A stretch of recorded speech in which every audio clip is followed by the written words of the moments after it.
Le voy a dar un poco el micro a cada uno de los panelistas para que se presenten y ustedes los conozcan un poco más, y después vamos a comenzar con la ronda de preguntas. Hola, ¿cómo están? Mi nombre es Carolina. Mi apellido es Huaranca, que es de origen quechua, y lo digo con mucho orgullo. Mis padres son peruanos, emigraron durante un tiempo bien difícil en este país, durante el tiempo del sendero. Y mi papi nació en Lince, que está acá nomás. Mi abuelito manejaba el mercado de Lobatón, no sé si van ahí, pero ya ahí tenemos unos 3 puestos, pero eso ayudó a mandarme a la universidad, a Wharton y a Cornell. Ahí es donde aprendí la palabra emprendimiento. Y mi mamá es de un pueblo que se llama Charcana, en la sierra de Arequipa, también otro país, Arequipa, muy orgullosa de eso también. Y la última vez que estaba en esta conferencia fue en 2018, que abrí la conferencia con un keynote, y una de las preguntas fue sobre qué es tu meta en el futuro, qué vas a hacer. Y en Pickup en 2018 dije en 4 o 5 años voy a lanzar un fondo. Dije un fondo, pero como peruanas y mujeres guerreras y somos multioficios, lancé 2. Un fondo de fondos y un otro fondo que se llama 1504, y hoy día vamos a practicar un poco más de eso. Pero qué orgullo estar acá con ustedes hoy día.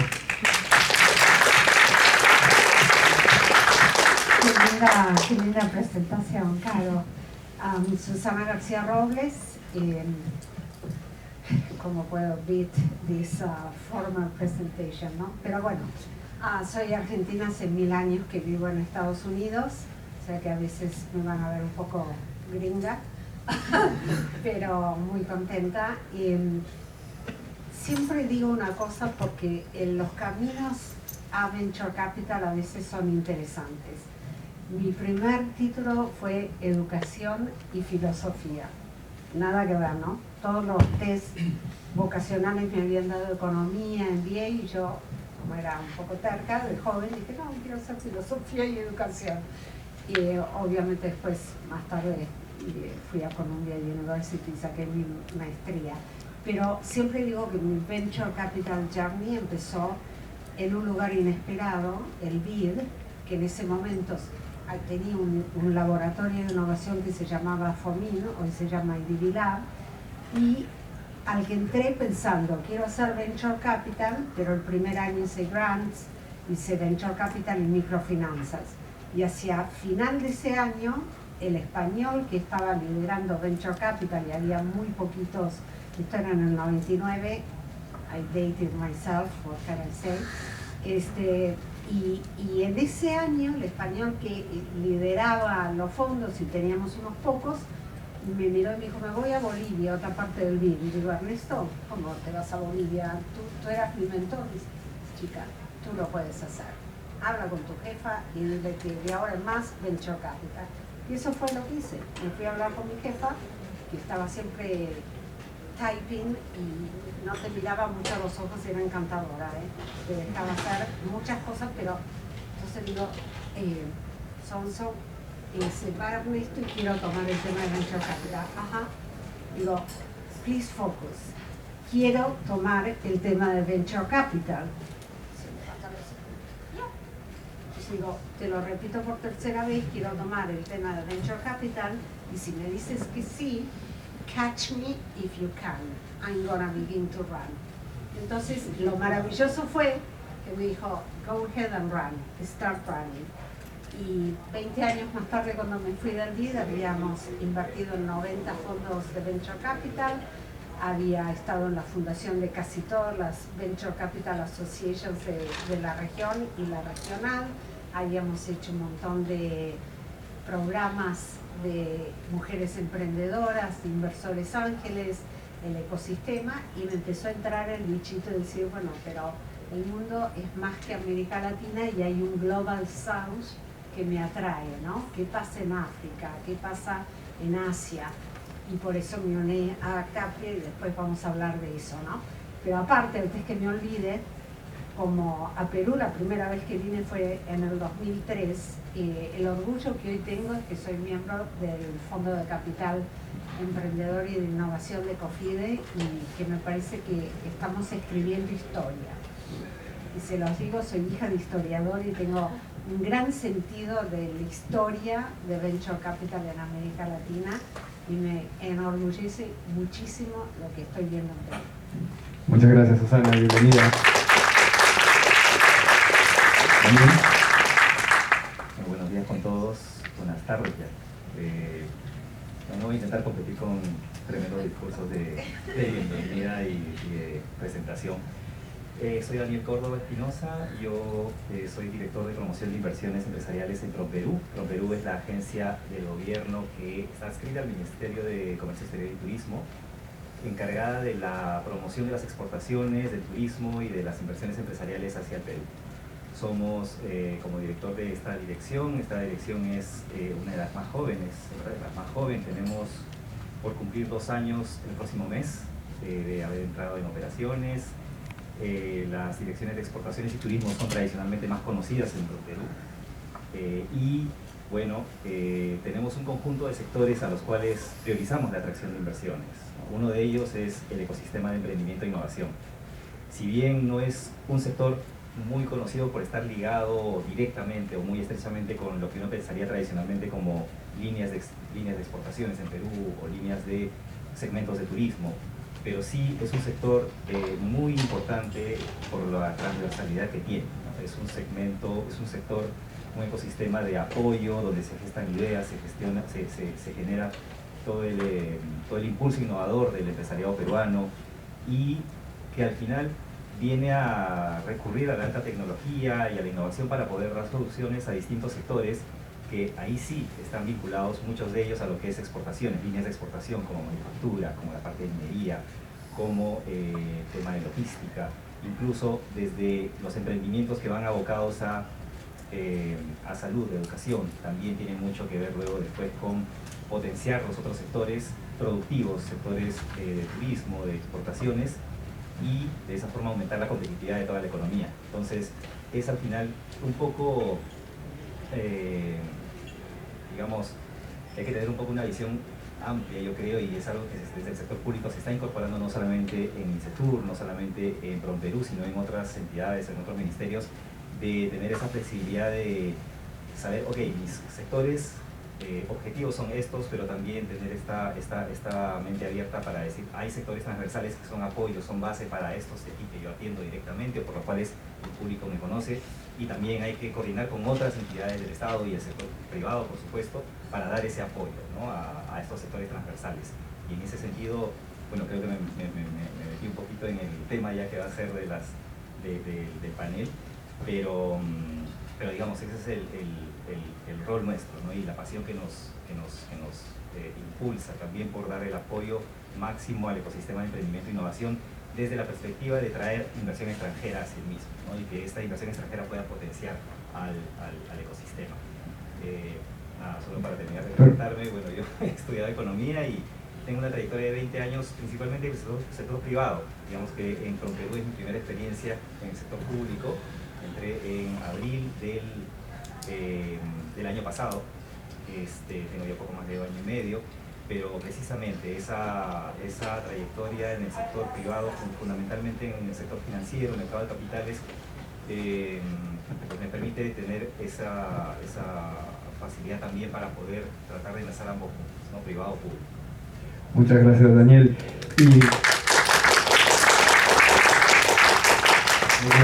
Finalmente, mi nombre es Gustavo Vizcardo, yo soy el Country Manager del programa Suizo de Emprendimiento, SUICP.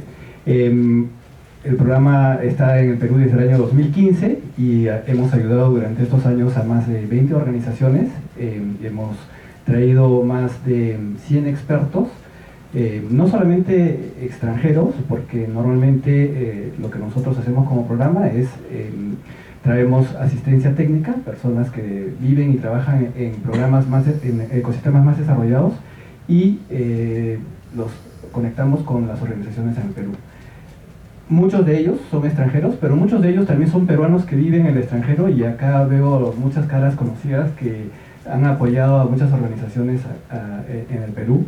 También ayudamos a startups y hemos hecho algunos programas dedicados a emprendedores, en particular sobre el tema de Product Market Fit. Y nuestro programa acaba el próximo año, en junio. Y estamos muy contentos de colaborar y seguir apoyando al ecosistema del Perú para que siga fortaleciendo. A título personal, mi experiencia en los últimos 15 años estuve viviendo en Europa, trabajé en corporaciones tipo Coca-Cola y Johnson & Johnson, y hace 6 años dejé el mundo corporativo y me dediqué más al tema de emprendimiento. Trabajé en una aceleradora de negocios en República Checa, en Praga, evaluando startups de todo el mundo y un poco también contactando con el mundo del venture capital por allá, por Europa. Y desde el año 2020 estoy nuevamente en Lima disfrutando de la buena comida y de vivir en casa. Bueno, antes de comenzar con las preguntas, quiero comentarles que vamos a hacer esto abierto y dinámico, así que nos vamos a quedar acá cuando ustedes quieran. Bueno, tenemos un tiempo, pero si no hay preguntas y ustedes no intervienen, pues seguramente será una conversación muy corta y terminaremos para irnos a almorzar todos. Pero si no, por favor, con toda confianza, levantan la mano. No sé, creo que no tenemos micrófono, pero seguro los vamos a escuchar y pueden hacer una pregunta en cualquier momento. Quiero comenzar contigo, Susana, tal vez contándonos un poco, ya habías mencionado que has estado muchos años en el BID, pero en el 2020 dejaste el BID para pasar a Capria. Cuéntanos un poquito acerca de Capria, de cuál es la tesis de inversión. ¿Es un fondo que invierte en otros fondos o es un fondo que invierte en startups o en ambos? Cuéntanos un poquito de Capria. Gracias. Creo que hay muchísimas lecciones también para potenciales gestores de fondos, de cómo me decido a ser partner de un fondo como Capria. Primero, los conocía desde hace un tiempo y de una manera súper relajada, relax, ¿no? No había tensión porque yo, la gente que me conoce sabe que soy un poco directa, por eso siempre digo, he vivido muchos años en Estados Unidos, no se lo tomen mal, ¿no? Entonces, la primera vez que conocí a uno de los fundadores, claro, yo estando en el BID estaba acostumbrada para haber invertido en 90 fondos, ni te puedo decir todos los que me pichearon, ¿no? Entonces viene Will y lo primero que le dije, me encanta conocerte, te aclaro una cosa, mi operación en el BID es como si fuera un fondo de fondos. Nunca invertiría en ti que eres un fondo de fondos. Y lo que me encantó es que con la misma simplicidad me dijo, no, yo creo que tienes una experiencia que a mí me interesa mucho y quiero que hablemos como colegas y compartamos errores y lecciones aprendidas. Este tipo me encanta porque al fin y al cabo de eso se trata, ¿no? Cómo invertir mejor. Entonces empezamos a tener una relación súper así. Yo, 5 años antes de irme del BID, empezamos a viajar a China, a Japón, a Corea, a Israel, y yo decía, ¿y África qué? Hay tanta cosa que me parece que hay mucho para hacer un leapfrogging y entender, pero África, ningún país de África era donante del BID, por lo tanto no era un territorio que íbamos a explorar. Entonces yo ya tenía el bichito de decir, he hecho tanto en América Latina y estoy seguro que hay otros mercados emergentes que pueden usar de esta experiencia, ¿no? Entonces, francamente, un día hablando con Will, ya había pasado un tiempo, le dije, by the way, te tengo que pasar mi email personal porque ahora sí, en febrero me voy del BID. Entonces él me dijo, qué interesante, no me dijo nada, al día siguiente me llamó y en su manera muy así americana, chat de BID, no, bueno, sí, tengo tiempo. Dice, no, estuve hablando con mis founders y me encantaría traerte como partner. Y todo el mundo puede pensar que, bueno, yo me quería ir del BID, sensacional. Dije, no, perdón. Llevo 20 años en el BID haciendo de todo, soy monógama de naturaleza, con lo cual si me voy a casar con Capria, los quiero conocer. No acepté y jugué con mis propias reglas, que es importante. Dije, voy a ser venture partner, no me voy a mudar a Seattle porque no quiero saber nada del clima de Seattle y tengo mi familia extendida en Washington, Y voy a ser part-time porque ya di un compromiso inicial por un año ayudar al ARCA, que estaba en un momento de transición. La verdad que no le gustó nada la respuesta, me dijo, pero bueno, en realidad digo, está bien, ¿no? Yo te entiendo, no tenés que aceptarlo, pero no te voy a mentir. Pero eso hizo que desde el comienzo ese partnership estuviera basado en integridad, transparencia y sinceridad. Lo cual a los 6 meses, de golpe me dice, bueno, ya nos conocés, ¿verdad? Ahora podés convertirte en partner, digo, ahora sí, ¿no? Entonces, eso es importante. Y la tesis de Capria, y voy a hacer ahora más reducida, los founders empiezan creando un fondo y después un segundo fondo en India, el típico fondo de tech, startups, venture capital. Cuando empiezan a ser conocidos, la gente le empieza a decir, no tienen un fondo así en África, en algún país de África, en algún país de América Latina. Ellos se miran y dicen, no tenemos el bandwidth financiero, hay que ser prudente con las finanzas, para tener oficinas en Seattle, oficinas en Bangalore y empezar a abrir oficinas por todas estas partes. ¿Qué podemos hacer en este primer fondo más global? Crear una plataforma por la cual vamos a hacerlo como un fondo de fondos, 70% de lo que levantemos va a ir a fondos que se vuelven nuestros socios y de ahí sacar el pipeline de las compañías que vamos a invertir. Entonces, cuando yo llego a Capria en marzo 2020, el fondo 1 tenía pocas inversiones porque acababa de cerrar, y al terminar el fondo 1 hace 3 meses habíamos invertido en 14 fondos y 14 compañías. Estamos levantando nuestro fondo 2 en el que volvemos un poco a los orígenes de Capria. Vamos a tener 80% de lo que levantemos en compañías directas y solo un 20% en algunos fondos más para continuar relaciones. A los inversores no le pedimos, no le vamos a cobrar management fee en esa 20% de fondos, y creemos que en realidad es un muy buen sourcing porque en la pandemia el tener todos esos gestores de fondos, uno de ellos es Salcantay, ¿no?, en los lugares nos ayudó mucho en un momento en que no podíamos estar viajando a Perú, viajando a México, pero teníamos socios por todas partes. En América Latina tenemos 9 fondos, en África 3, en el Medio Oriente 1, en India 3, en Indonesia y en Vietnam 1 y en Singapur 1. Muy bien, gracias Susana. Carolina, pasemos contigo. Cuéntanos un poquito de First Close, ya habías mencionado como parte de tu presentación al comienzo, es un fondo de fondos global. Cuéntanos un poquito acerca de las iniciativas que ustedes están haciendo.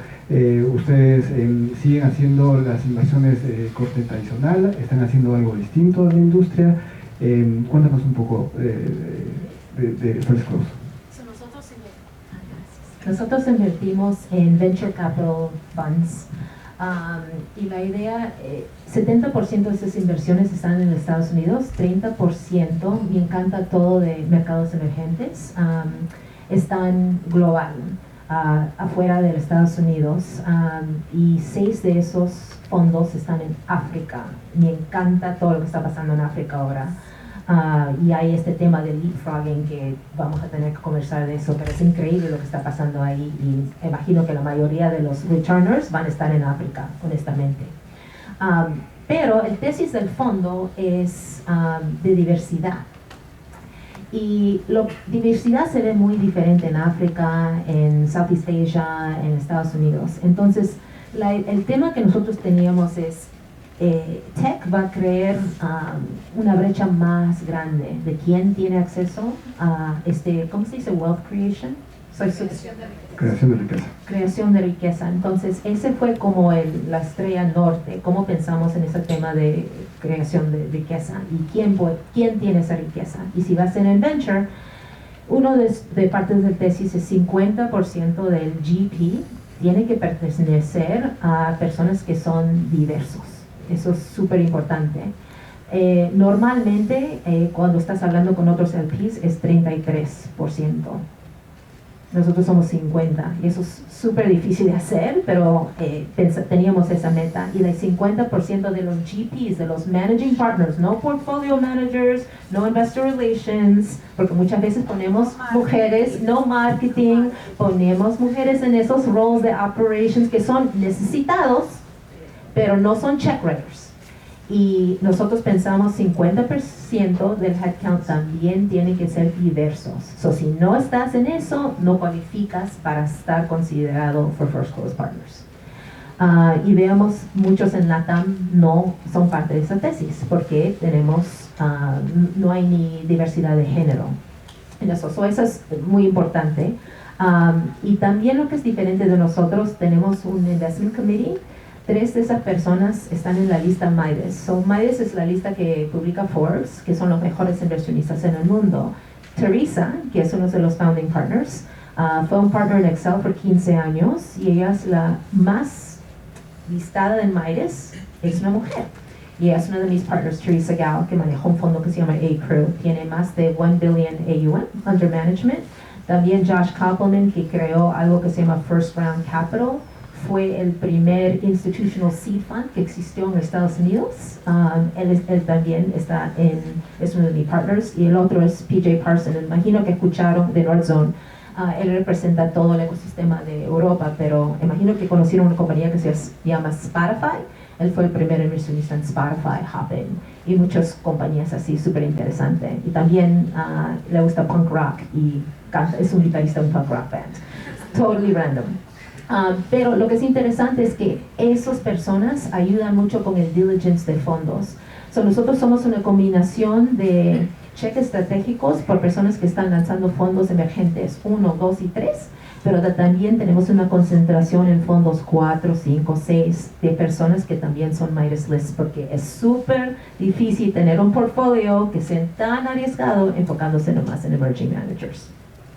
Interesante, Carolina, muchas gracias. Yo creo que esto nos va dando una perspectiva en términos de las tesis que cada uno de los fondos, y eso es importante, ¿no? Al momento que hay personas que están pensando o que piensan ser fund managers, es interesante encontrar algunos de estos conceptos como el término de las mujeres, la inclusión y mucho de eso. Daniela, ahora quiero pasar contigo un poquito acerca de PROMPERÚ. Cuéntanos cuál es la relación que viene llevando PROMPERÚ con los fondos VCs y los LPs. Bueno, pues dentro del alcance, como mencionaba, el alcance que tiene PROMPERÚ en lo que es atracción de inversión extranjera directa, el ecosistema de emprendimiento y innovación es un sector prioritario. Nosotros identificamos este sector bastante por el uso intensivo que hacen muchos de los startups que están aquí representados, del ecosistema en general, el uso intensivo de alta tecnología. Básicamente el interés es captar a estos emprendimientos, hacer una convocatoria a emprendimientos peruanos que estén abocados al uso de alta tecnología, a dar soluciones innovadoras y de esa forma poder contribuir a fortalecer el ecosistema. Nosotros en PROMPERÚ usualmente estamos haciendo una serie de eventos a lo largo del año, actividades de promoción para atraer, básicamente dirigidos a inversionistas extranjeros de distintos mercados que tenemos priorizados como los principales mercados emisores, por así decirlo, de inversionistas, principalmente Estados Unidos, en Europa también, Reino Unido, España, Francia. En América Latina también hay una comunidad fuerte, digamos, de un conjunto importante de ecosistemas de emprendimiento que están floreciendo y son bastante potentes en Colombia, México, en Chile, en Brasil. Hay diferencias por el lado más de idioma, cultural, pero también se está haciendo el acercamiento. Y nosotros por ese lado, en PROMPERÚ tenemos una red de oficinas comerciales en el exterior que llamamos OSEC, son unas 30 oficinas que están en los principales mercados del mundo, nuevamente mercados definidos en estos términos, ¿no? Mercados de importancia para Perú en términos de la emisión de inversión extranjera directa, de la emisión de inversionistas que puedan llegar. Y con a través de estas OSECs, de estas oficinas, es que nosotros hacemos la búsqueda, la prospección de inversionistas, de nichos de inversionistas, en este caso pensando en el ecosistema de emprendimiento e innovación. Buscamos aquellos inversionistas que estén potencialmente más interesados en evaluar oportunidades de inversión aquí en Perú, sea inversión en fondos de Venture Capital que estén aquí para hacer el partnership con fondos que ya están establecidos en Perú, o sea también que quieran operar solos y tener contacto con startups y emprendimientos aquí en Perú. Y vamos a la búsqueda de estos fondos de Venture Capital, por mencionar el caso de los fondos de Venture Capital, para mostrarles un abanico de oportunidades en el sector, en el ecosistema de emprendimiento. Para eso, claro, nosotros estamos divididos en la Dirección de Promoción de Inversiones en 3 equipos, uno que hace el trabajo de research, prospectiva, que hace el levantamiento de toda la información del potencial sectorial o por segmentos que tiene el ecosistema, el equipo de promoción sectorial que justamente está a cargo de hacer estas actividades de encuentro, de llegada a los inversionistas extranjeros, sea a través de foros, sea a través de webinars, sea a través de misiones empresariales, ruedas de negocio que también se organizan tanto en Perú como también llevándolas al exterior, con el apoyo de las OSEX, y luego también el equipo de servicios al inversionista que ya se encarga de hacer el seguimiento puntual, personalizado, a cada caso de inversión, a cada caso de inversionista que se ha identificado. Por poner el ejemplo de un venture capital extranjero que esté mostrando interés en explorar de cerca más oportunidades en el mercado peruano, pues sería hacer el acompañamiento de cuáles son las particularidades de la inversión que está buscando y pues facilitar un poco su inserción al mercado peruano en términos de la tramitología que a veces tiene que llegar, que tiene que hacer, cómo es que tiene que registrar una empresa en Perú si es que fuera el caso, cómo son el tema de las leyes y todos los regímenes tributarios, laborales, en general facilitar su inserción, familiarizarlo con Perú, ¿no? Con todo lo que rige aquí para que pueda operar. Básicamente nuestro acercamiento va por ese lado, por el lado de Venture Capital y por el lado de los Limited Partners. Yo diría que tenemos en estas actividades de búsqueda de inversionistas más una llegada más directa al General Partner o al Venture Capital en sí, ¿no? Que es al final quien gestiona los fondos, porque también buscamos darle la información sectorial, información del ecosistema, cómo está compuesto el mercado, cómo es que toda la información que les permita operar en Perú. El contacto más con el Limited Partner puede ser, no lo tratamos de descuidar también por supuesto, sino que tratamos de convocarlo a eventos también de promoción para también irlo familiarizando, ¿no? Que sean inversionistas institucionales, pension funds, endowment funds que pueden estar por detrás de estos fondos de Venture Capital, para que también empiecen a estar familiarizados con oportunidades directas que hay de inversión en Perú, pero siempre el contacto tratamos de ser a través de los fondos de Venture Capital primero, porque al final es una forma es en última instancia pues lo que llamamos nosotros en lo que es atracción de inversión, es un agente multiplicador, ¿no? que finalmente va a transmitir el mensaje a potenciales limited partners que vaya a convocar o que vaya a sumar a sus fondos. Exacto, muy interesante. Yo creo que siempre esa labor que viene llevando con Perú es muy buena, no solamente dentro del Perú, pero también muchas veces fuera del Perú. Ahora quiero pasar una pregunta un poco para tanto Carolina como Susana, pero ya cambiando un poco la velocidad a los términos de cómo ha ido evolucionando la industria del venture capital, cómo los LPs han evolucionado en estos años, si ustedes ven esto como una forma tradicional o hay algunos cambios que ustedes ven en la forma como los LPs hoy en día están mirando y haciendo sus prácticas de inversión. Si quieres, comencemos contigo, Carolina. Yo soy nueva, no tengo la experiencia de Susana, acá que creo que es una de mis mentoras de distancia.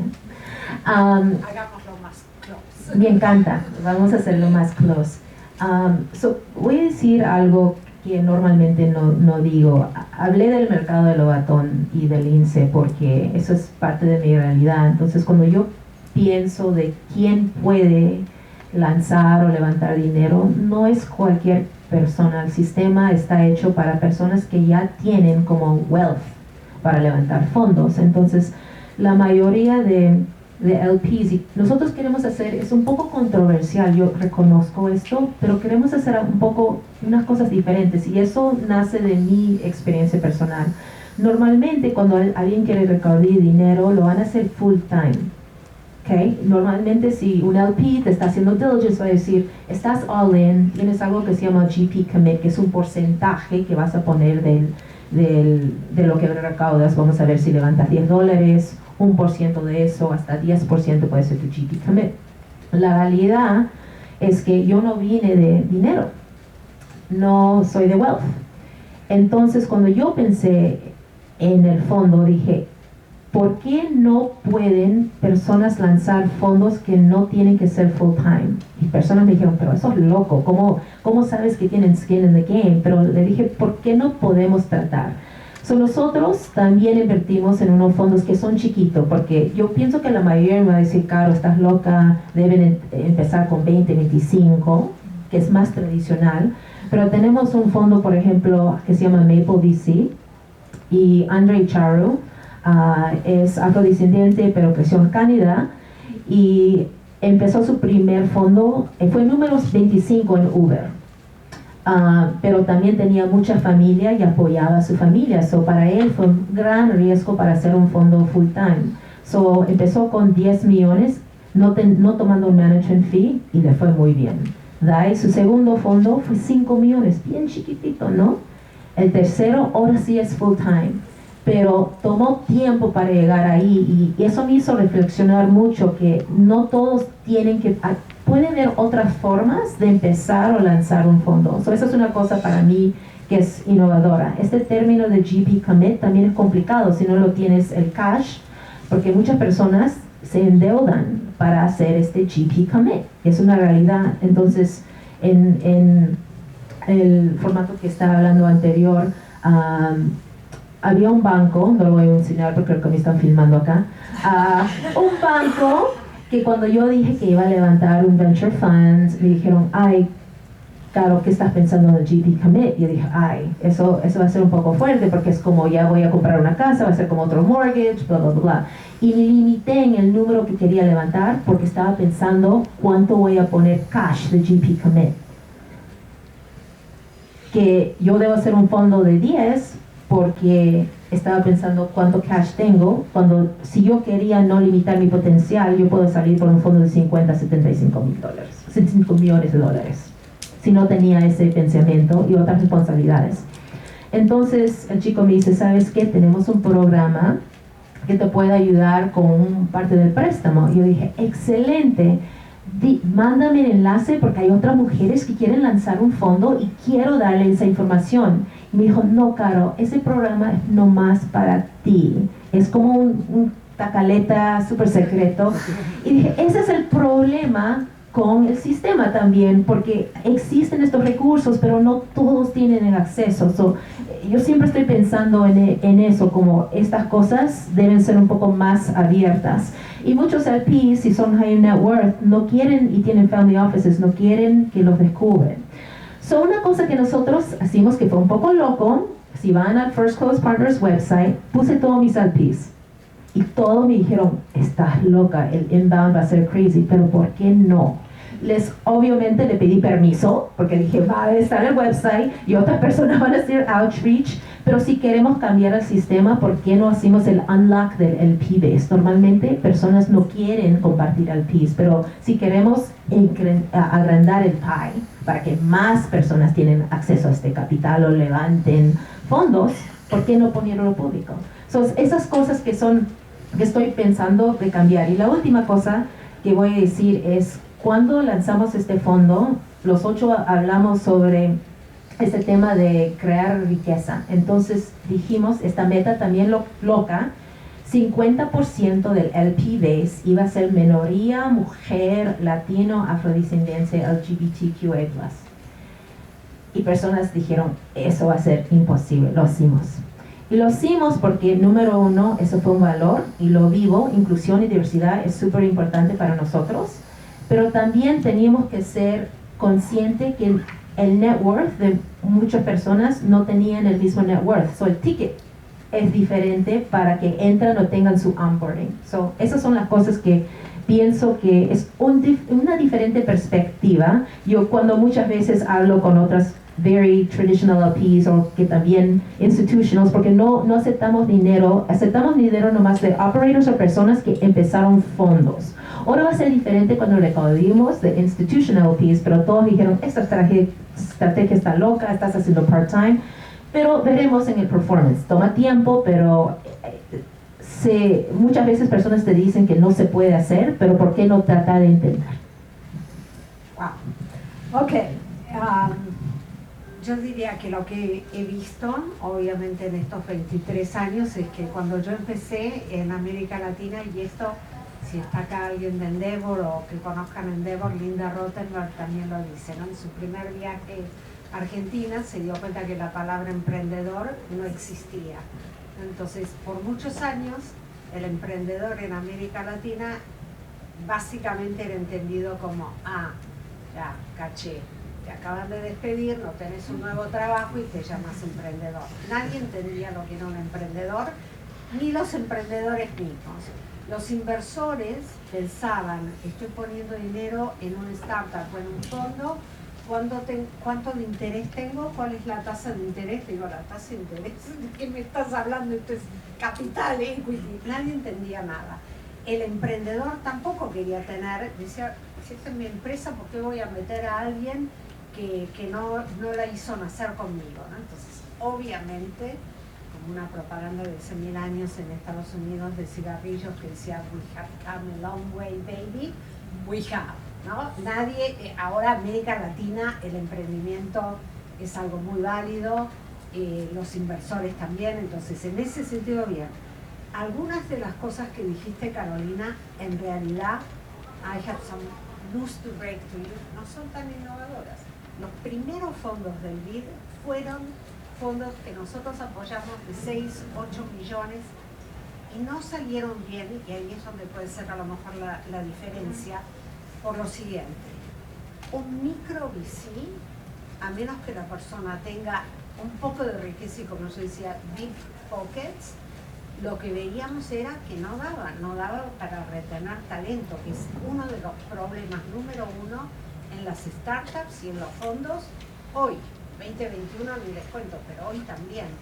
Hay mucho canibalismo entre los fans y entre los startups de sacarse a la mejor gente, ¿no? Entonces el tema del salario que uno paga se vuelve más importante, ¿no? Lo otro que pasó es que esos fondos, y estoy hablando no de los que les fue mal, porque el irse a la lona se ve bastante rápido, ¿no? Sino de los que a lo mejor habían invertido bien, como no había un ecosistema, y creo que aún hay muchos países en América Latina que no lo tienen, están incipientes, y el fondo ponía dinero y se le acababa el dinero para hacer los follow-ons, que eso es la gran diferencia de Estados Unidos. En Estados Unidos tú puedes tener micro VCs porque hay diferentes, alguien más va a seguir y continuar ese financiamiento, ¿no?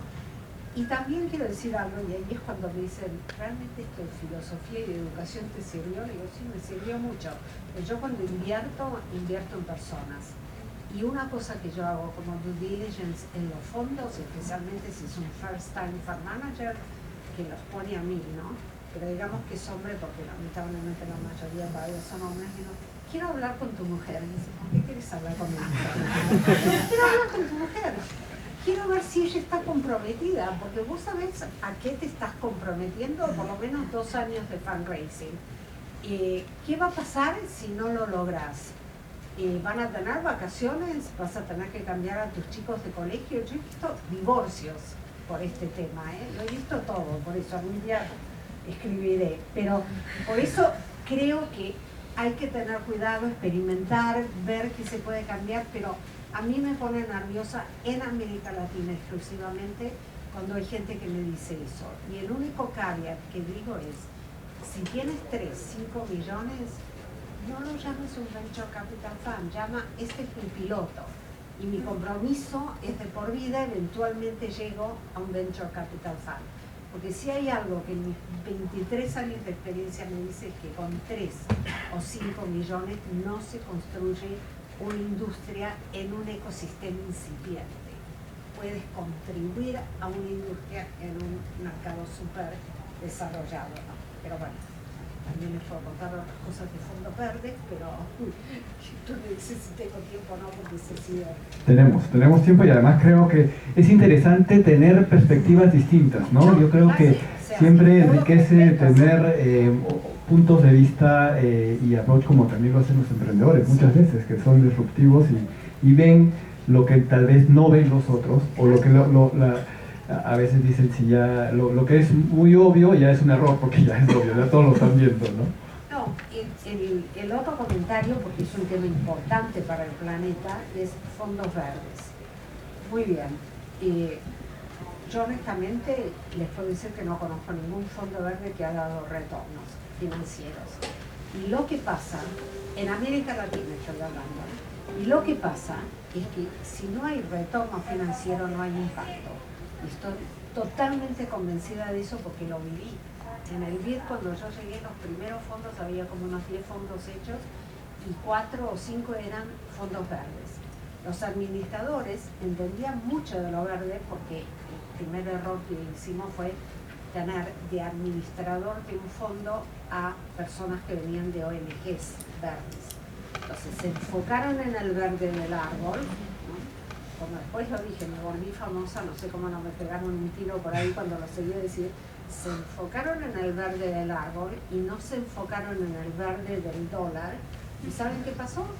Perdimos los dólares, perdimos los árboles, perdimos las compañías, perdimos los empleos. Y eso para mí fue una cachetada early on en mi carrera que me ayudó muchísimo a decir, no es una broma, el impacto que estoy buscando tiene una correlación con el retorno financiero.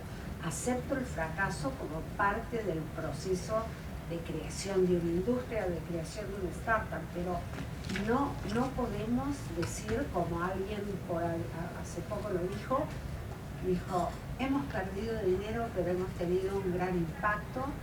Losers can have a great impact. Cuando la vea a esa señora que tiene todo mi respeto, le voy a decir, es un mensaje muy malo, porque realmente nadie va a apostar por una industria en donde no se haga dinero. ¿Cuánto va a ser el dinero? Si se tiene otra manera de pensar en los retornos y demás, es diferente, pero el hacer la propaganda de que el impacto es perder dinero ha dañado muchísimo a la industria de impacto, hasta el punto de que Capria, en su primer fondo, era un fondo de impacto y ahora no queremos saber nada de poner la palabra impacto, aunque tenemos un ADN de impacto muy claro, porque asusta a los inversores y nosotros les queremos dar confianza que vamos a manejar bien el dinero que nos confían, porque es responsabilidad fiduciaria. Pero por el comentario que hiciste sobre este tipo de prototipo, eso no mencioné, pero muchas personas, por ejemplo, ese 1.2 hasta 5 fueron prototype funds. Uno de los mejores en África que hicimos fue una mujer GP, $5 millones, que estaba en 2-3 unicornios en África, ahora levantó 50 millones. Pero lo que ayudó es que ella pudo activar la comunidad de diáspora que estaba de Nigeria en el Estados Unidos, que tenía ese network, pero nosotros también con nuestra network podíamos ayudar. So, cuando terminó el 5 millones del Prototype Fund, podía hacer algo que se llama SPV, Special Purpose Vehicles. Entonces ella iba a nuestro network y decía, mira, yo puedo invertir en esta compañía Savi, que ya está haciendo Series A, me van a dar 2 millones. La comunidad, Caro, levántame, ayúdame a levantar. Y lo hacíamos eso en menos de una semana. Entonces, el otro, como esta idea de network o comunidad, es algo que fuimos muy intencional en crear en el fondo de fondos que tenemos. Porque sí, yo pienso que es difícil. Esta idea de prototype, sí, estoy súper de acuerdo que se debe llamar, pero también hay estas community, es como un crowdfunding, pero no un crowdfunding que podríamos nosotros utilizar porque tenemos un network que puede ayudar en estos mercados emergentes también. Perfecto, ¿y por qué no profundizamos un poquito, tal vez a las personas que nos están escuchando, quieren entender al momento de levantar un fondo, cómo va la parte del operating model, cómo va la parte del portafolio model, ¿no? son esas preguntas que los LPs tradicionales le van a hacer a quienes están queriendo levantar un fondo. ¿Ustedes lo han visto? ¿Lo experimentan desde el lado de los fondos de ustedes? ¿Qué nos podrían compartir en ese sentido? A ver, hay una gran diferencia si uno está invirtiendo en un first time fund manager o si ya va por el fondo 2 o 3, que aún son primerizos. Eso es lo primero que yo luchaba mucho en el lead. Ahora que me salí, lo puedo decir, siempre fui irreverente. Mi pobre board del lead me aguantó mucho, o sea, se lo ofrecía en la cara. Les decía, ¿ustedes piensan que el first time fund manager es el primer fondo? No, el segundo y el tercero también cuesta. Solo en el cuarto ya el rodaje, el track record aparece, ¿no? Entonces, no digamos, más de una vez así, ideas locas salían. El FOMIC solo puede invertir la primera vez. Digo, ¿están locos? Nos está yendo bien, pero esta persona, este equipo necesita más apoyo. Hay que apoyarlo otra vez. Bueno, peleas todos, pero al final. Entonces, es un poco la misma analogía que una startup y una compañía en serie B o C. El equipo, fundamental. El foco que le dé a ese equipo primerizo. Y acá lo que voy a decir es, el gran terror que a mí a veces me da es que, claro, ahora con toda la información que tenemos, de golpe viene un first time o second time fund manager, dice, si voy a invertir en deep tech. Y digo, bueno, cuéntame un poco de quién tienes en tu equipo, cuál es tu experiencia. Nada que ver con deep tech. Y digo, perdón, no entiendo. ¿Cómo vas a hacer el due diligence de deep tech si no tienes background para deep tech? No, bueno, pero tú sabes, es un sector que se viene, sí se viene, pero el tsunami también se viene y te mata, ¿no? Entonces, el foco, el equipo, que haya una buena cohesión, ¿no? Que haya también que ese alineamiento, que el equipo no sea mini-mis. En esto estoy como Carolina, ¿eh? No hay nada peor. Yo cuando veo un equipo, ya sea todo de mujeres o todo de hombres, y que todos invertimos todos de la misma manera, todos fuimos al mismo college, todos estamos en el mismo barrio. ¡Qué horror! ¡Qué horror! Todos tienen un espejo y se están mirando ustedes mismos. No, es muy bueno, muy sano tener un equipo en donde se deje hablar y haya disagreements, discordancias, no se diga, tú y yo estamos mal en español, pero bueno. Y yo creo que eso es importante, ¿sí?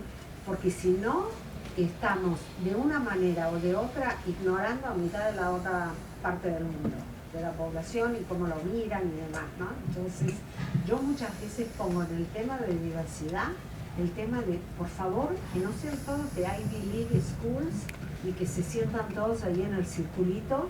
Criticamos mucho a veces a Japón, porque en Japón, si tú estudiaste en esta universidad, nunca vas a tener amigos de esta o de esta. Te mueves toda tu vida en ese círculo. Bueno, no hagamos eso, ¿no? Entonces, que sea gente que no tenga dinero. Yo tengo partners que uno de ellos tiene muchísimo dinero y cuando tuve que poner mi plática le dije, no sé si piensas, pero el IDB no te hace rico, te da una buena pensión y un muy buen seguro médico, pero riqueza no. Aclaremos que ni de loca puedo poner lo que tú estás poniendo, ¿no? Que, by the way, hay algo que es importante y que justamente lo discutíamos en el comité de COFIDE. A esos first time fund managers que no tienen riqueza, yo siempre, no era yo sola, mucha gente también me dijo que lo hizo, y le ofrecíamos, bueno, de tu management fee, pon parte, dedícalo para tu contribución al fondo. Va a tardar mucho más, pero lo haces. No del carry, ¿no? Porque el carry llega a los 10 años y llega, o lo que sea, ¿no? Pero hay maneras para evitar el endeudamiento que tú dijiste, ¿no? Que eso es importante. Pero bueno, yo creo que a veces cuando, esto es lo último que voy a decir porque realmente me enojó, ¿no? La semana pasada tuve una llamada con una persona de Estados Unidos. Primero me molestó un potencial inversor, no prendió la cámara, ¿no? Ya estamos en un mundo bastante virtual, por favor prendan la cámara, ¿no? A menos que están en Haití, no les funciona la tecnología, o están en Virginia y no te funciona la tecnología. O sea, yo no tenía ni idea cuántos años tenía esta persona, ¿no? Y el tipo escucha mi pitch. A mí me pueden decir lo que quieran, porque yo he dicho lo que quiero a muchos fund managers, o sea que acepto cachetadas. Pero de golpe el tipo me escucha lo del emerging markets, África, Asia, y dice, wow, just to pick one region, why bother con América Latina? Entonces, claro, todos mis socios dijeron, perfecto, tomaron 23 años. Les cuento toda mi experiencia, el tipo me escucha y me dice, yo aún no creo que se pueda llegar los dólares invertidos que puedan volver a Estados Unidos. Digo, sorry, en el BID invertíamos en dólares y te puedo asegurar que llegaron. No, y la macro, la volatilidad. Digo, mira, de los 90 fondos que invertí, no todos salieron bien, pero te puedo asegurar que ninguno de los que salieron mal fue por temas de volatilidad de la moneda o macroeconomía o el presidente de turno. Le di todas las razones, súper interesante, no creo que mi investment committee lo entienda. Sí. Una pregunta justo con eso, con todo lo que ha pasado en Colombia, Chile, Argentina en el último tiempo, ¿cómo ustedes como fondos de fondos o como fund managers sortean o cambian la suerte de esto del PIS que creen que venir a Latinoamérica es meterse en volatilidad, en incertidumbre, que si bien la hay, las startups van por un carril distinto? La corrección que tenés que hacer es la volatilidad y las crisis crean resiliencia. Los mejores emprendedores y los gestores de fondos de alguna manera son emprendedores, son mucho más resilientes. Y el gran tema de la pandemia lo demostró. En LATAM, los que eran americanos decían, Latinoamérica se va a ir al tacho, y todos los que éramos latinos decían, no tenés ni idea, es una crisis más dentro de toda la lista, no te preocupes, vamos a salir adelante. Pero, claro, No. Estoy hablando mucho del fondo de fondo, pero yo empecé mi carrera en inversión doing directs y aprendí, la persona que me enseñó a invertir, Mitch Capehart, tuvo una compañía años atrás que no sabía esta compañía, pero se llama Lotus. Antes fue como un spreadsheet, antes de Excel, y la vendió por $4 billones, y después de eso se fue a ser un partner en Excel por un tiempito, y de ahí empezó Capehart. Invertimos en Uber cuando estaba valorizado en $4 millones, Dropbox, Twitter, muchos nombres muy conocidos. Entonces, esa perspectiva de haciendo direct investments es muy importante cuando estoy haciendo como mi diligence, porque muchas veces esa persona invirtió en una compañía en cual yo no invertí. Y tenemos esa discusión, ¿por qué? ¿Qué son los riesgos? ¿Cómo analizaste la compañía? Y eso es como creo mucho del superpoder en el fondo en cual yo estoy, porque todos invirtieron más de 500 LP investments. Somos un fondo chiquito ahora del Fund of Funds, pero empezamos en noviembre de 2020 y hicimos 90 fondos hasta hoy en día. 90 since 2020. Entonces eso nos da mucho pattern matching. So estoy completamente de acuerdo con Susana en que estás invirtiendo en personas. Estás invirtiendo, sí, en track record, pero también en la integridad de una persona. Y muchas veces no pensamos en eso. Y no estás invirtiendo en un fondo, porque los fund managers que nomás están hablando de un fondo, una de las preguntas que siempre les pregunto es, ¿qué es el line of sight hasta la franquicia? ¿Qué es la visión? ¿Qué va a ser el 2, el 3? ¿Cómo estás hablando de a quién vas a reclutar? ¿Vas a hacer multi-stage? Y todas esas preguntas, y la mayoría de personas no piensan así. Hay muchas personas ahora que están levantando fondos que son operators o trabajando en los decacorns o unicornios, y acceso es muy fácil, pero hay una diferencia de tener un network y acceso, y hay si eres un fund manager que estás manejando dinero de otras personas. O siempre le digo, cuando estoy pensando de un fund manager, estoy pensando, ¿le daría a esta persona el dinero de mi abuelita, o de mi mamá, o de su pensión, y cómo lo van a manejar? Entonces, es como siempre estoy mirando por una persona que puede ser dos. Sí puede tener acceso, sí puede tener network, pero ¿cómo van a ser un fund manager? Y que sí pueden crear una franquicia. Entonces, esas cosas son súper importantes para mí. Otra cosa que voy a decir, hay muchos prejuicios que existen. Cuando yo estaba invirtiendo en otro fondo en Lightspeed, y esto es de un direct, había un deal de fintech, una latina tuvo una compañía que estaba en media, levantó como casi $100 millones. Okay. Second time founder. Quería empezar otro negocio en fintech. Entonces yo fui a los partners, le dije, mira, iba a enfocarse en la comunidad en Estados Unidos de latinos y quiere hacer algo en fintech. Estaba explicando la idea. Y me dijo, y fue mujer. Y dijo, ¿sabes qué, Caro? Latinos en el US son unbanked. Como unbanked, no dijo underbanked, que no tienen como, no están en bancos. And I was like, oh my goodness, estudió en Harvard, no sabe dónde queda Perú, pero esta persona está haciendo decisiones, ¿ok? Otra mujer haciendo decisiones y me hizo pensar, esa mujer le mandé a otro fondo y levantó $32 millones, obvio.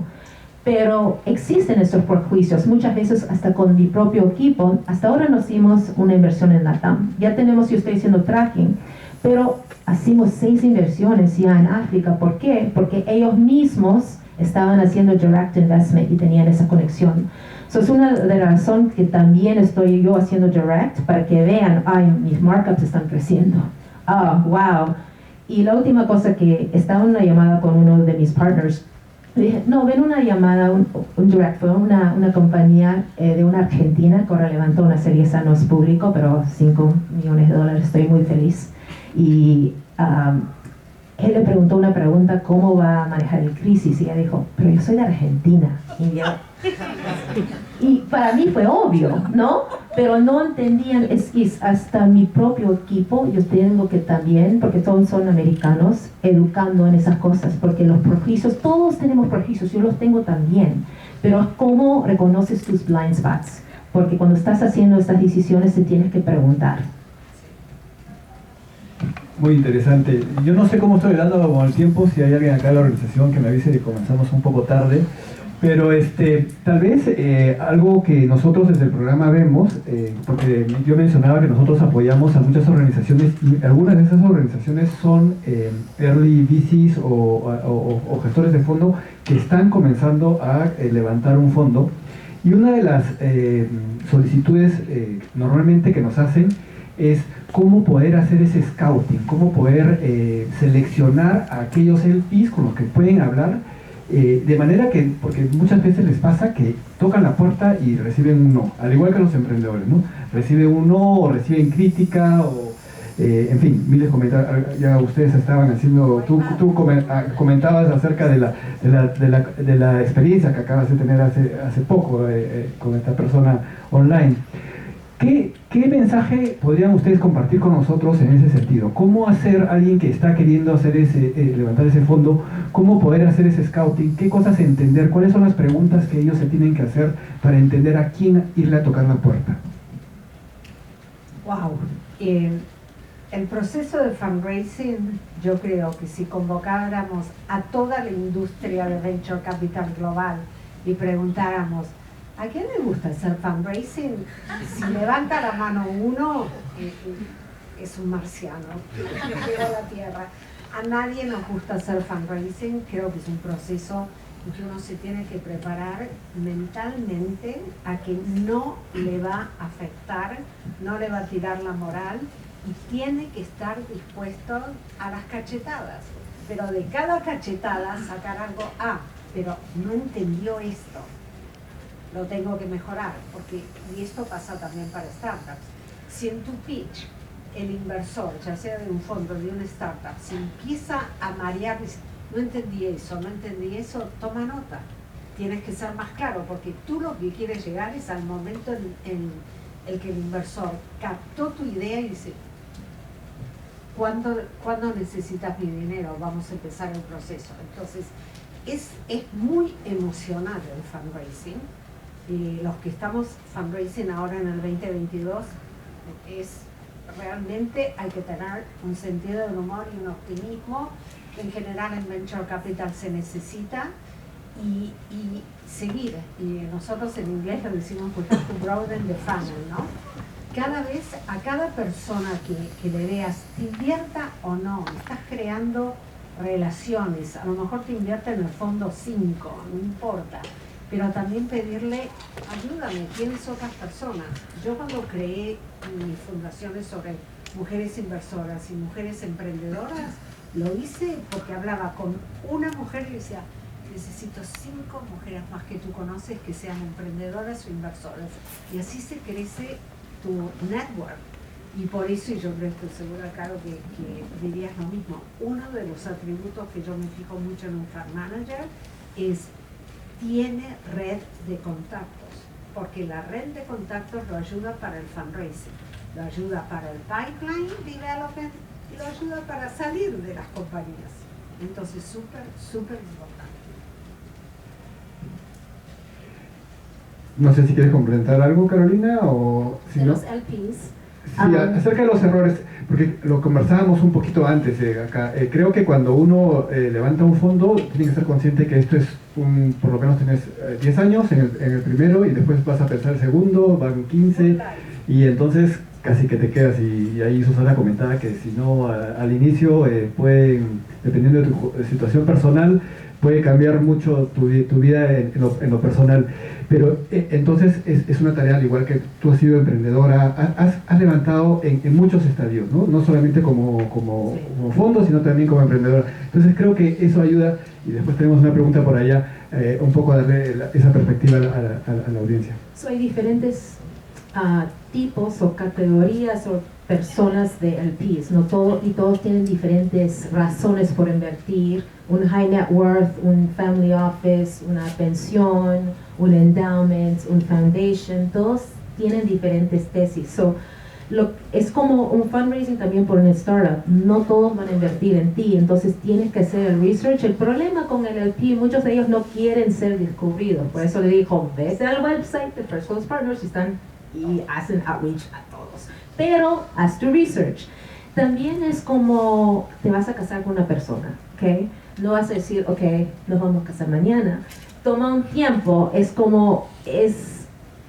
y es súper personal. Lo que yo veo mira, yo tuve que rechazar amigos y amigas, y para mí eso es difícil, pero la realidad es muchas veces no me gustó el equipo. Me encanta mi amiga, pero la persona que está trabajando con ella no es un match. Y no pienso que es el equipo que tiene el superpoder. Y eso es difícil decir eso, y quiero decir, tú debes ser solo y él debe ser un LP. Pero, más luego le digo eso. Pero es tener este mindset que la mayoría de personas te van a rechazar, pero necesitas unos cuantos sís, y cuando esos sís van a activar su network. Y la otra cosa es esto es relationship. Toma, hasta unas LPs, lo que son institutional, toma años. Y personas piensan que que se va mañana, que te van a dar el dinero. No, toma tiempo.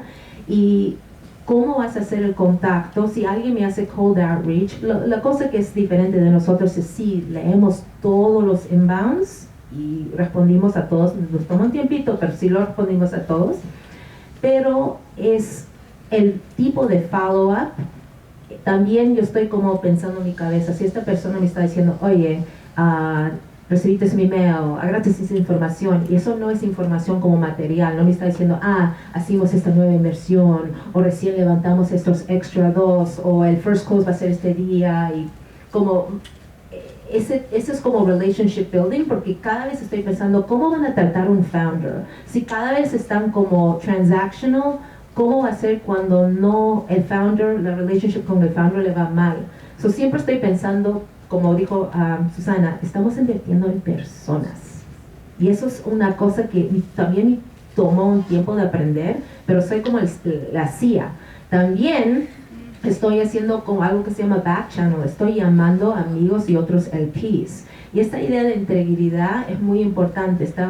Di este ejemplo y lo voy a dar otra vez porque pienso que es muy importante, que no deben mentir de cosas que pasan porque lo voy a descubrir. Entonces había una amiga que ella literal tiene personas que son CIA, que hacen el background check, y yo también estaba mirando este fondo, y me dijo, esta persona a los 20 años estaba un poco ebrio y tuvo un DUI. ¿Okay? Pasa. Y le dije, ¿sabes qué? Estoy en el background check. ¿qué piensas? Y mintió.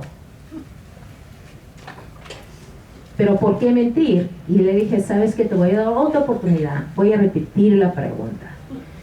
Y mintió otra vez. Entonces, ¿cómo voy a darle el dinero de la pensión de mi abuelita para que maneje si ya veo que no tiene integridad? ¿No? Son cositas así que parecen mínimos, pero son sumamente importantes porque estás dando dinero a una persona y lo va a manejar por 10 años, si quieres manejar por otros 10 y otros 10.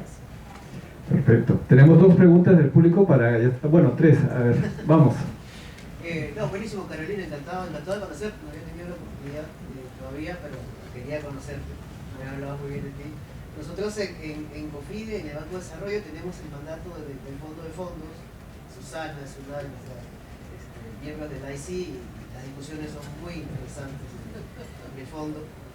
Y un poco tenemos el mandato de invertir en esos primeros first time fund managers peruanos, tenemos que apoyar a la construcción de los vehículos, pero claro, con un mandato de rentabilidad. No estamos subsidiando, no estamos trabajando en esa primera etapa que tú has mencionado. Pero tenemos actividades complementarias. Entonces hemos trabajado un programa de entrenamiento de LPs y de GP junto con el Tremendo Suizo, con Gustavo. Estamos todos relacionados en esta sala.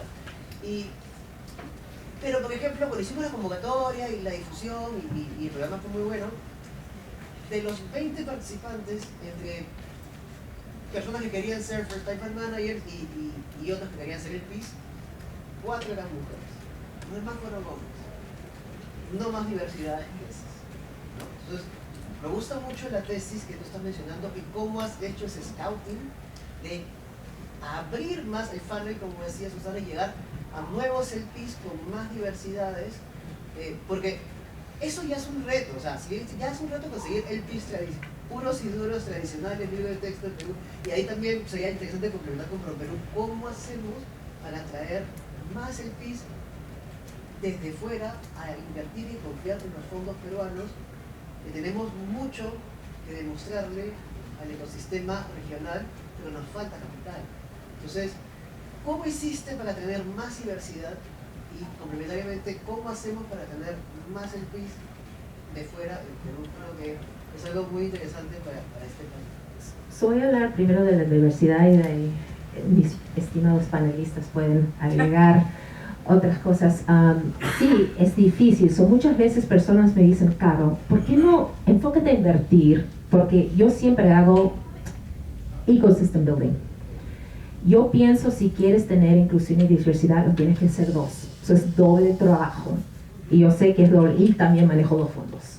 Pero yo te puedo decir, por ejemplo, hay una peruana que es una crack, y yo ya estoy mirando, ella va a ser un día un fund manager, pero yo ya lo conozco ya 4 años, ya está haciendo su maestría en Stanford. Cuando sale, le estoy diciendo, ya estás haciendo un internship conmigo. Yo ya sé quién en los fondos es un analista, yo ya estoy mentoreando. Yo también tengo un programa de fellows. Hay una chica de Puebla que estoy mentoreando y una chica que es peruana también que estaba mentoreando, y otra futura peruana que va a ayudarme también, pero le estoy enseñando cómo invertir. Entonces ellos ya están en estas llamadas. Esto no es portfolio management, esto es check writing. Entonces también depende de quién estás aprendiendo a invertir. Y eso es muy importante, porque si es como blind leading the blind. Si una persona no invirtió, ¿con qué tipo de coaching? Vas a aprender cosas malas, bad habits. Pero eso toma tiempo. Cuando estaba en mi fondo anterior, que creo que también están presentando acá también, KPOR, yo lideré un programa de fellows. Hizo todo el currículum y todos dijeron, ¿pero por qué están haciendo eso? Es porque quiero crear el pipeline. Entonces estoy haciendo la misma cosa en el 1504, en mi fondo directo, y también se tiene que hacer el trabajo. Para mí, yo pienso, y es long game, va a tomar más tiempo, pero esas personas ya van a ser el futuro, la nueva generación. Y otros programas como We Exchange, que me encanta porque soy una miembro. Bueno, muy interesantes las reflexiones. Creo que, y también desde el sector, antes de responder tu pregunta desde la parte de ProPerú, también creo que lo que se ha comentado se aplica al esfuerzo que está haciendo el sector público por tratar de hacer un catch-up con el sector privado en términos del apoyo, la integración que pueda tener, o las herramientas o programas que se puedan crear desde el Estado para poder apoyar al ecosistema. ¿En qué sentido? Que de hecho hay muchas iniciativas en distintos ministerios, en el Ministerio del Ambiente, en el Ministerio de la Producción, con el programa ProInnovate, nosotros mismos desde, Mincetur, nosotros PROMPERÚ, que estamos adscritos a Mincetur y tenemos esta estrategia que estamos tratando de fortalecer para la atracción de la inversión extranjera hacia el ecosistema emprendedor. Pero más que el número de programas que puedan surgir, que de hecho es una vía interesante, creo que todo al final decanta en la importancia de que si se convocan a startups o emprendimientos, tener siempre, no se puede escapar de ese tipo de fundamentos, ¿no? Del carácter de los emprendedores, de la idoneidad de los equipos, diversidad de los equipos, en backgrounds, y el foco también, ¿no? El foco no es solo importante decir que, el foco o mi empresa, mi emprendimiento, yo quiero dar soluciones tecnológicas al sector de alimentos y bebidas, pero ¿en qué sector quieres enfocarte o en qué línea? ¿A qué producto? ¿Por qué agroindustria? ¿Por qué acuicultura? ¿Y dónde? ¿No? Y construir digamos, mostrar cuáles son tus ventajas competitivas, ¿no? Creo que eso, y lo que se está haciendo sí desde el Estado, desde todas estas instituciones y programas, es hacer también dentro del catch-up con el sector privado, también a la interna un catch-up con esa parte, ¿no? de interiorizar que por muchos programas o por el mayor número de startups que se puedan convocar a un programa, eso no es tan importante como fortalecer la parte de capacitación, la parte, si es que hay un espacio para darla, para complementarse con el sector privado, capacitación en estos fundamentos, ¿no? Que para que también las startups sepan o ayudar al menos a difundir qué es lo importante para poder atraer más inversión al final. No es una convocatoria de 1000 startups, sino y digamos toda la parte de fundamentos un poco muy ligeramente tocado, sino más bien es más importante centrarte en poder convocar unas 50 o 100 a las que de repente tengas la capacidad para fortalecer sus skills y todo eso, ¿no? De otro lado también, y por el lado de cómo es que se podría traer más limited partners del exterior para fortalecer el ecosistema, creo que la respuesta va por atacar tanto esto del lado de oferta como de demanda, ¿no? Por el lado de demanda, pues hay un trabajo que se viene haciendo de fortalecer lazos con ecosistemas de otros países también para que se pueda llegar a un mayor número de estos limited partners, retomar temas de roadshows, que hay muchas fortalezas en cuanto al clima de negocios en Perú que se pueden mostrar y no se está haciendo todavía, se está retomando estos temas y ya creo que con la presencialidad totalmente desplegada va a ser más fácil en el futuro. Y por el lado de la oferta también, por el lado de la oferta atraes limited partners, claro, pero mostrándoles desde el lado del ecosistema que hay emprendimientos que donde vale la pena invertir, y ahí es donde vuelvo al primer punto que había mencionado, fortalecer esa oferta. Muy bien, muchas gracias, Daniel. Una pregunta cortita, 1 minuto, porque estamos volando con el tiempo. Y las respuestas también las hacemos. Sí, muchas gracias por compartir su experiencia. Quería preguntarles un poquito qué comentarios escuchan respecto a la tokenización de fondos de Venture Capital, sobre todo para usar la tecnología blockchain para estos fondos y yendo de la mano con la innovación, con la inclusión y con poder captar mayor limited partners y un poco abrir la industria. A ver, como todo, es algo que hay que seguir experimentando, pero también ponerlo en contexto, ¿no? Estamos viviendo un año muy complicado, que no tiene tanto que ver con Perú, sino con el resto del mundo que se volvió loco, que tenemos una guerra, que hay problemas en Estados Unidos, etcétera, ¿no? Entonces, yo creo que la innovación no se puede parar. El Internet 0.1 y después 2 y 3 va a acontecer. Entonces, si alguien hubiera dicho, me bajo del Internet, bueno, hubiera demostrado que fue muy poco inteligente. Pero todo en su momento y en qué mercados, ¿no? Por ejemplo, yo no puedo hablar realmente del día a día de Argentina porque hace 1000 años que no vivo, pero obviamente un coin stable en Argentina hace mucho sentido porque aquí quiere tener un peso argentino, no tiene ningún valor la moneda, ¿no? Pero yo diría que ahí, de nuevo, vuelvo a la idea, hay gente que son expertos y lo pueden hacer muy bien, pero todo lo que puede llevar un poco de hype y hacer que otras personas que no lo entiendan lo quieran hacer, puede terminar en un gran desprestigio y en vez de avance, Pero desde el lado del venture capital, o sea, ustedes que están dentro de la industria, ¿qué se escucha? O sea, porque también se escucha lo que te acabo de decir, que sí, hay que seguir avanzando pero con calma.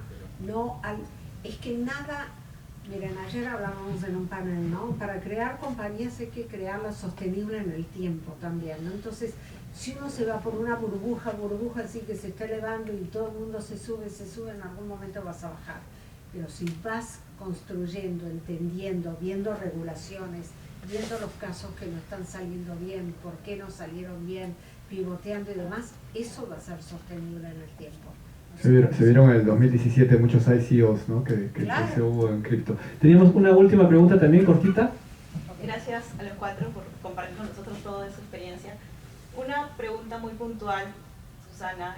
Comentaste hace un momento que hasta hace un poco de daño a los fondos de fondos estar diciendo que eres inversión de impacto por justamente esta historia que ha creado las inversiones de impacto en el que se premiaba más el impacto que el retorno, ¿no? Sí. Y hoy que, de hecho, llevo algunos años en los temas de inversión de impacto y creo que justamente el empuje es a voltear a hacer que realmente la oferta es, oye, yo te puedo ofrecer el mismo retorno y agregado este impacto ambiental. Sí.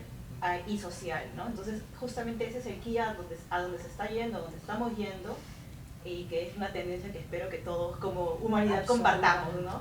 Pero de la mano, mi pregunta es, ¿cómo los fondos de fondos están filtrando, midiendo que ese impacto de los ventures se esté cumpliendo? O sea, es un filtro, voy a reformularlo, ¿es un filtro? ¿Todavía no lo es? Si lo es, ¿cómo lo están midiendo? A ver, en Capria, por ejemplo, y lo digo y si está esa persona que después me busque y me mate si quieren, pero bueno, nosotros tenemos muy claro los sectores en los que vamos a invertir. Son sectores que van a mejorar la vida de las personas de clase media para abajo. No nos interesa invertir en compañías que hacen la vida más fácil al 1% de la población mundial. Primer filtro. Segundo filtro.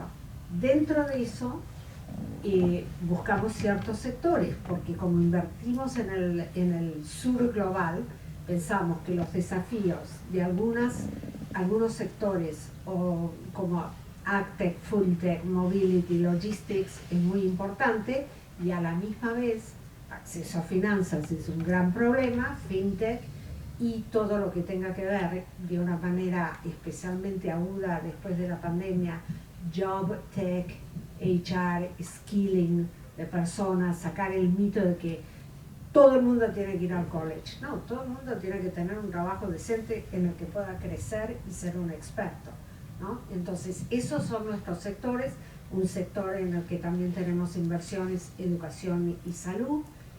Y más o menos, para de contar, yo nunca hubiera invertido, aparte de que está en Estados Unidos, pero en Rent a Runway.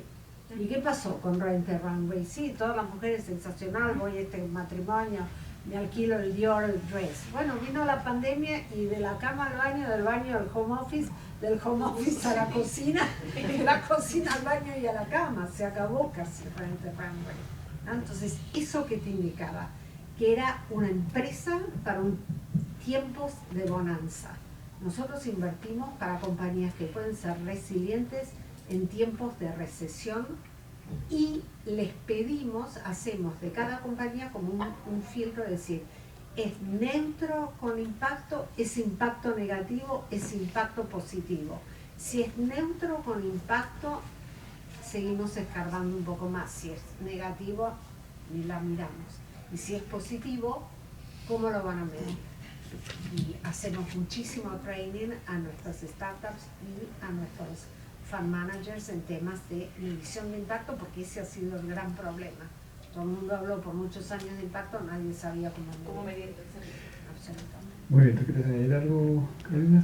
Una última cosa. Todas, como estaba diciendo Susana, yo pienso y mi perspectiva es que todas compañías tienen un impacto. Si son neutrales, son positivos o negativos. Y el problema que yo veo con el término de impacto es que todos lo definimos diferente. Entonces, el fondo que yo tengo, 1504, tiene casi la igual thesis, o te vamos a tener que ser co-investors ahora en startups. Pero sí, yo pienso que sí hay un prejuicio cuando estás hablando con tradicional LPs y le dices ese término, y imagínate si le dices soy mujer y emerging markets, están como like, Dios mío, it's like too much. Pero el valor de impacto existe. Muchas veces personas simplemente están invirtiendo en esa forma, pero no están usando el título impacto, pero sí es el prejuicio, es la realidad. Kport, por ejemplo, dice unapologetically, lo dice impacto, y tienen el performance que ya son top quartile. Entonces ya si tienen 3 fondos, entonces las personas ya ven que sí se puede hacer impacto también con venture level returns. Muy bien, el tiempo es un gran enemigo para nosotros, nos ha ganado. Les agradezco a todo el panel, Carolina, Susana, Daniel, muchas gracias, y a todos ustedes por haber también estado tiempo de su almuerzo y habernos acompañado hasta ahora. Muchas gracias.